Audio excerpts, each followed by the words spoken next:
Bonjour à tous, j'espère que vous allez bien.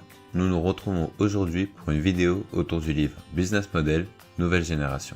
Un livre coécrit par monsieur Alex Osterwalder, spécialiste des modèles économiques, et Yves Pigneur, professeur de management et gestion des systèmes d'information. Il y a deux auteurs, mais le livre est issu d'un projet collaboratif en ligne auquel ont participé 470 professionnels. Vous êtes-vous déjà demandé par quoi commencer une fois votre idée pour entreprendre trouvée? Vous êtes-vous déjà demandé comment concevoir un modèle économique qui fonctionne? Si oui, ce livre va vous être d'une grande aide. Dans cette vidéo, je vais vous présenter le concept de business model optimal que tous ces spécialistes nous ont élaboré pour nous aider à construire le nôtre. Le business model va comporter 9 blocs. Ils ne seront pas présentés dans l'ordre du schéma, mais seront présentés dans l'ordre auquel vous devez y réfléchir pour établir votre business model. Et on commence sans plus attendre. Le premier bloc du business model correspond au segment client.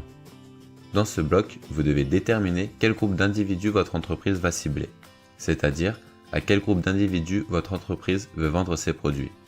Cela peut être à un marché de masse, de niche, segmenté ou encore diversifié. Ce bloc doit répondre aux questions: pour qui créons-nous de la valeur et qui sont nos clients? Le second bloc du business model, lui, correspond à la proposition de valeur. Dans ce bloc, vous devez définir la combinaison de produits et de services qui va apporter de la valeur à vos clients.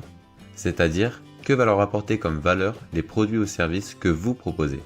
Ce bloc doit répondre aux questions: quelle valeur apporte-t-on et à quel besoin ou problème apportons-nous une réponse? Le troisième bloc du business model correspond aux canaux qu'utilise l'entreprise. Dans ce bloc, vous devez définir quels canaux de communication et de distribution votre entreprise va utiliser pour entrer en contact avec ses clients. Ce bloc doit répondre à la question: quels canaux nos clients préfèrent-ils? Ensuite, le quatrième bloc, lui, correspond à la relation client. Dans celui-ci, vous devez définir quelle relation votre entreprise va entretenir avec ses clients. Elle peut être générale ou personnalisée, cela dépendra beaucoup de votre stratégie.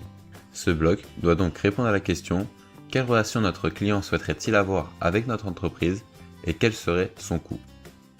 Passons au cinquième bloc du business model qui correspond au flux de revenus. Dans ce bloc, vous devrez identifier tout ce qui va générer des revenus dans votre entreprise. Et quel type de revenus seront-ils? Par exemple, des abonnements ou des achats de produits. Ce bloc doit répondre aux questions: pour quelle valeur nos clients sont-ils prêts à payer et pourquoi sont-ils en train de payer actuellement? Vient le sixième bloc du business model qui correspond aux ressources clés. Dans ce bloc, vous ne devrez faire figurer seulement les ressources qui sont indispensables au bon fonctionnement de votre business model. Pour trouver quelles sont-elles, demandez-vous quelles sont les ressources indispensables que nécessitent les 5 blocs précédents. Le septième bloc du business model, lui, correspond cette fois-ci aux activités clés de l'entreprise. Dans ce bloc, de manière similaire aux ressources clés, vous devrez identifier quelles seront les activités clés de votre entreprise. Cela peut être la production ou encore la résolution de problèmes par exemple.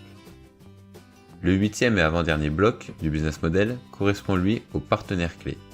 Dans ce bloc, il va s'agir d'identifier quels réseaux de fournisseurs et de partenaires seront indispensables au bon déroulement de votre activité. Enfin, neuvième et dernier bloc qui correspond à la structure des coûts.